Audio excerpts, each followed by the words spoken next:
আসসালামু আলাইকুম গাইস। আজকে হঠাৎ করে বিরিয়ানি খাওয়ার ইচ্ছে হলো, তাই আমি আর আম্মু ছোট ভাইকে নিয়ে চলে গেলাম বিরিয়ানি রান্না করার জন্য। তো আমাদের সাথে থাকুন। ছোট ভাইকে বললাম চালগুলো ভালো করে ধুয়ে নাও, তাই ছোট ভাই চালগুলোকে ভালো করে বেছে চালগুলোতে পানি দিয়ে ভালো করে ধুয়ে নিতেছে। এখানে আম্মু বাটি থেকে মাংসগুলোতে মশলা দিতেছে। একে একে সব মশলাগুলো দিয়ে এবার ভালো করে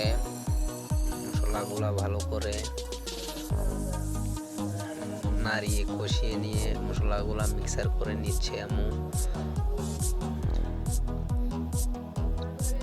ভালো করে নাড়িয়ে নিচ্ছে। নাড়িয়ে নেওয়ার পরে চুলাতে বসিয়ে দেওয়ার পর আগুন ভালো করে জ্বালিয়ে দিয়েছে।